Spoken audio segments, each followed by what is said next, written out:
Olá, boa noite, boa tarde para alguns, ou bom dia.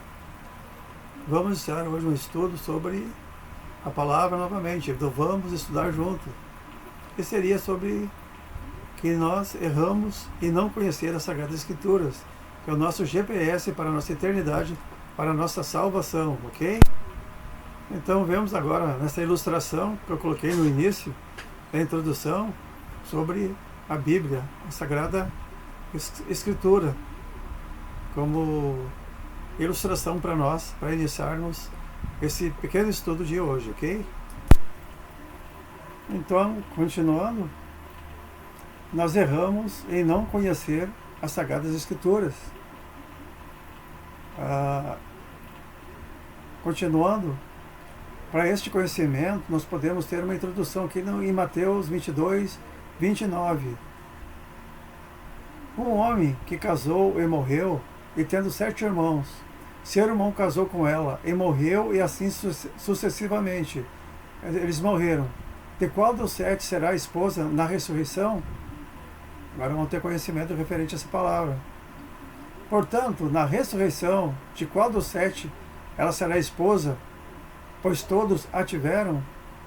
Então Jesus falando para eles, para as pessoas. Jesus respondeu: errais não compreendendo, não conhecendo as Escrituras. É onde eu encontrei esta palavra que fala para nós que nós devemos conhecer as Sagradas Escrituras, porque nós erramos em não conhecê-la. Pois na ressurreição, continuando ali Jesus falando, nem se casam, nem se dão em casamento, mas serão como os anjos no céu. Então vamos estudar para ter conhecimento da palavra de Deus.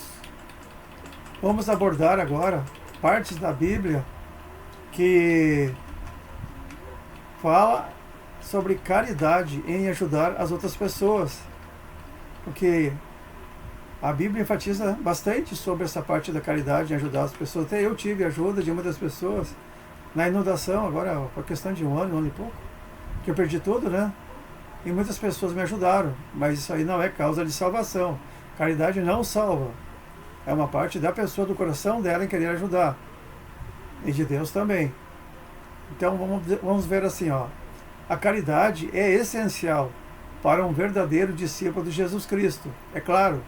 Mas não é o essencial para o cristão se salvar para ter a vida eterna e morar com Ele eternamente.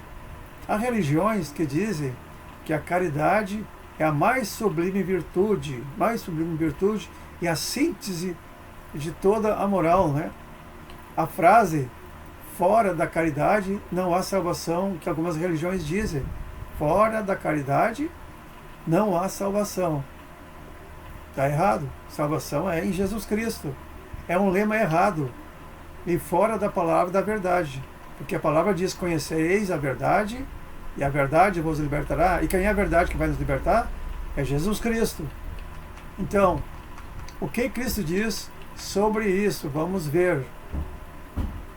No cristianismo, a caridade é bem considerada, mas não é a causa da salvação. Salvação se dá pela graça, um presente de Deus, e pela fé em Jesus Cristo. Atos 4,12 diz ali: e em nenhum outro há salvação, porque debaixo do céu nenhum outro nome há dado entre os homens em que devamos e possamos ser salvos. Outro versículo, continuando, agora sobre Marta. O que disse Marta aqui? Vamos ver? A Marta que disse para Jesus Cristo: sei que ele há de ressurgir na ressurreição no último dia. Agora sobre Lázaro, né? E declarou Jesus: eu sou a ressurreição e a vida. Quem crê em mim, ainda que morra, viverá. Então Jesus falando para Marta, né? Declarou Jesus: eu sou a ressurreição e a vida. Quem crê em mim, ainda que morra, viverá. E todo aquele que vive e crê em mim, jamais morrerá. Que crê em Cristo, não na caridade. Crês isto? Só isto Cristo morreu por nós, né? Só isso, né? Jesus diz que aquele que crer em mim será salvo. Só isto será? Errais em crer que fora de Cristo, como caridade salva, pois Cristo é a salvação. Caridade é bom. A Bíblia enfatiza a importância de ajudar e servir ao próximo, mostrando que é um ato de amor e obediência a Deus. Ao ajudar os necessitados e servir aos outros, demonstramos o amor de Deus e contribuímos para o bem-estar das pessoas, da comunidade, das pessoas que nos rodeiam. Um exemplo aqui, no Evangelho de João, passeando pela Bíblia, né?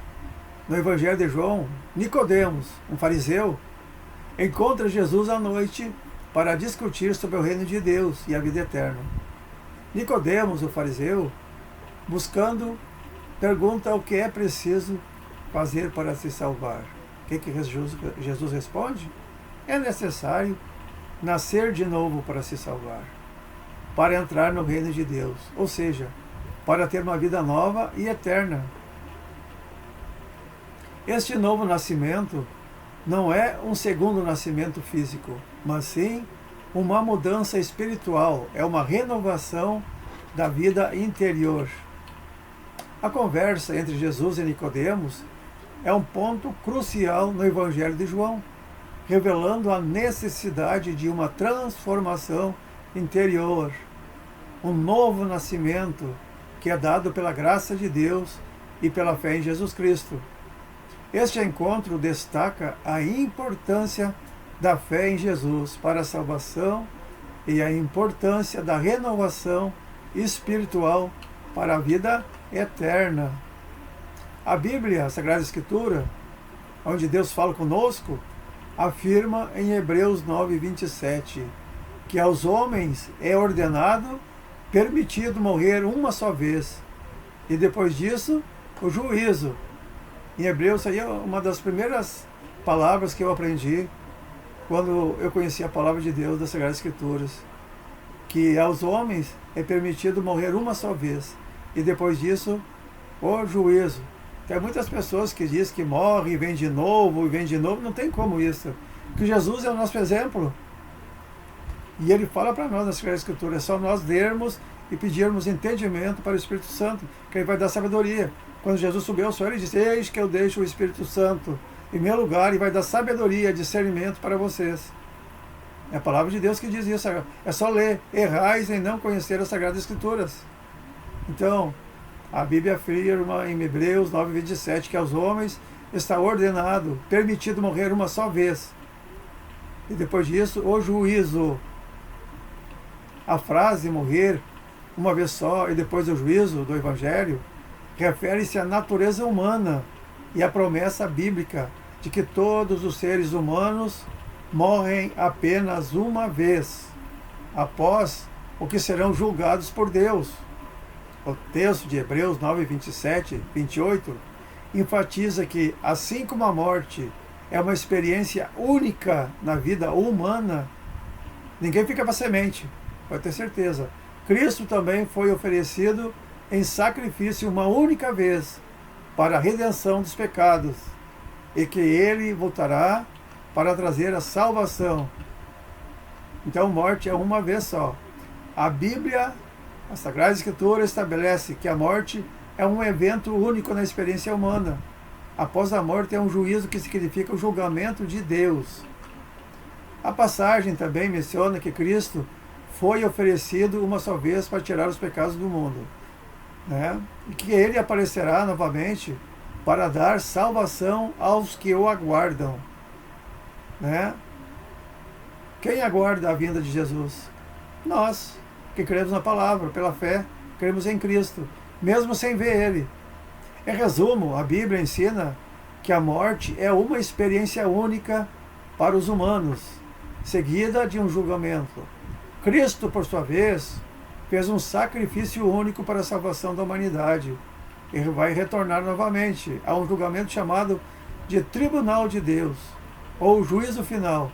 É um evento que em cada indivíduo, né, ele prestará contas de suas ações e decisões tomadas durante a nossa vida aqui na Terra. Origem bíblica. A crença no Tribunal de Deus é baseada em versículos bíblicos que afirmam que todos os seres humanos serão chamados a prestar contas perante Deus. Então, dessa palavra que foi falado hoje, que nós erramos em não ter sabedoria da palavra, e não procurar a palavra de Deus, vai ser cobrado, porque nós erramos por falta de conhecimento. E a pessoa vai uma na onda do outro, um fala uma coisa, outra quer naquilo, e vai indo na onda, e não vai na Sagrada Escritura para ler, para saber a verdade. E a verdade vai nos libertar, que é Cristo Jesus. O tribunal de Deus é considerado um evento justo e imparcial, em que Deus, como juiz supremo, vai avaliar cada pessoa de acordo com suas ações e crenças. E depois vai dizer lá para o Senhor: oh, eu não tive ensinamento, ninguém me falou nada. Deixa eu voltar lá novamente. Não tem volta, vai chegar para lá. A todos é permitido morrer uma só vez, e depois disso o juízo. Não tem volta. Deus pode até dar esclarecimento em sonho, a pessoa dormindo alguma coisa, para mostrar alguma coisa. Mas não tem volta de lá. A pessoa morreu indo para lá, não tem volta. Querer novamente ter uma chance. Oh, Senhor, me dá uma chance. Não tem isso. Então, 2 Coríntios 5,10. Porque é necessário que todos nós sejamos manifestos, estar presente diante do tribunal de Cristo, para que cada um receba o que fez por meio do corpo, segundo o que praticou, o que ela fez, o bem ou o mal. Apocalipse 20:12. E vi os mortos, grandes e pequenos, em pé, diante do trono de Deus, e abriram-se os livros, e abriu-se outro livro, que é o livro da vida. E os mortos foram julgados pelas coisas que estavam escritas nos livros, segundo as suas obras. Romanos 14:10. Mas tu, porque julga teu irmão? Ou tu também, porque despreza teu irmão? Mas todos havemos de comparecer ante o tribunal de Deus. Estou falando várias partes da Sagrada Escritura, vários versículos, para conhecimento, porque nós erramos em não conhecer a Sagrada Escritura, que um dia nós daremos conta ao Senhor. Conhecer as Sagradas Escrituras é fundamental para a vida espiritual e para o crescimento como pessoa. Através da Bíblia podemos entender melhor a fé, a moralidade e o sentido da vida, além de nos aproximar de Deus e aprender sobre o amor e o plano que Deus tem para nós, para a humanidade. A Bíblia revela quem Deus é, seus atributos. Um exemplo de atributo de Deus, que Ele é onisciente, sabe todas as coisas, onipotente, Ele tem poder sobre tudo e está em todo lugar, onipresente, né? Então, a Bíblia revela que Deus é, em seus atributos, em suas ações, na história, em seus planos, que Deus tem para nós um plano de salvação para a humanidade. Já quando Adão e Eva erraram, Deus já tinha um plano de salvação para nós. Então, buscar a verdade e a sabedoria. As Sagradas Escrituras são a palavra de Deus que nos guia para a verdade e nos ensina como viver de acordo com a vontade dEle. Receber orientação e consolo através da Bíblia, encontramos conforto e orientação para as dificuldades da vida, além de sermos inspirados a viver com amor e compaixão. Porque nós sabemos, né, que quando lá sobre os juízes desse mundo, onde tem a lei que julga as pessoas deste mundo, ela foi tirada das Sagradas Escrituras. Pode ter certeza disso aí. O estudo da Bíblia nos ajuda a nos aproximarmos de Deus e a cultivar uma vida espiritual forte e profunda. Então nós devemos ter defesa contra as falsas doutrinas. Errais em não buscar a verdade nas Sagradas Escrituras. E nós temos que ter defesa contra essas falsas doutrinas, que nós vamos tirar da presença de Deus. Muitas pessoas dizem: eu sei, é isso aqui, mas não. Vamos buscar nas Sagradas Escrituras. Até pessoas que chamam nós de chato. São chatas essas pessoas, mas a palavra de Deus diz que nós temos que falar a verdade. Um bom conhecimento da Sagrada Escritura ajuda a discernir o que é verdade e o que é mentira, protegendo-nos das falsas doutrinas que tem por aí. E muitas pessoas não serão salvas só por causa disso, por besteira. Ajudar a viver de acordo com os ensinamentos de Jesus. através do estudo da Bíblia, podemos aprender sobre a vida e os ensinamentos de Jesus e viver de acordo com os exemplos. Jesus é o nosso exemplo. Jesus diz que nós temos que ser o espelho dele. Imagina ser o espelho de Jesus, porque também a palavra diz: como tu diz me amar? A palavra diz, porque amar a Deus é obedecer aos ensinamentos dele. Esse é o amar a Deus. Aprofundar a relação com Deus. O estudo da Bíblia nos ajuda a desenvolver uma relação mais íntima e pessoal com Deus, através da leitura, meditação e oração. Em resumo, o estudo das Sagradas Escrituras é um processo de crescimento espiritual, intelectual e moral, que nos ajuda a conhecer a Deus e viver uma vida mais plena e significativa. Conhecereis a Deus, né? A palavra diz, conhecereis a verdade. Então vamos tentar buscar a conhecer a palavra de Deus. Aos poucos aqui, quando eu estou estudando, que nós estamos estudando junto, eu estou aprendendo bastante coisa para a minha vida. E na verdade a minha vida não é minha, né? Não é nossa, é de Deus. Tudo pertence a Ele, nada é nosso. Porque Deus colocou aqui na terra para nos prepararmos por uma vida com Ele futura, viver eterna. Porque na verdade, quando Adão e Eva foram criados, a intenção de Deus era para eles viverem para sempre. E Deus deu para ele livre-arbítrio para Adão e Eva, fazer o que eles quisessem. Mas eles conheciam a verdade já, que deviam obedecer a Deus. Mas eles não foram conforme a vontade de Deus. Porque eles foram na conversa contrária de Deus, de Satanás, que convenceu eles que poderiam ser que nem Deus. Que nós podemos, uma hora dessa, estudar sobre essa parte do início da palavra de Deus em Gênesis. Então, mas vai ficar para próximos dias. Primeiro nós temos que estudar essa palavra e tem que voltar novamente ao estudo de ontem sobre a arca que foi roubada pelos filisteus, que vai ser para amanhã, ok? Então agradeço a todos. Hoje nós vimos algumas coisas sobre caridade e sobre conhecer a palavra. Errais em não conhecer a Sagrada Escritura, ok? Então vamos procurar conhecer ela através de estudos e pedir para Deus o ensinamento através do Espírito de Deus. Então agradeço a todos, tudo de bom e uma boa noite e um bom dia. Obrigado a todos. E não podemos esquecer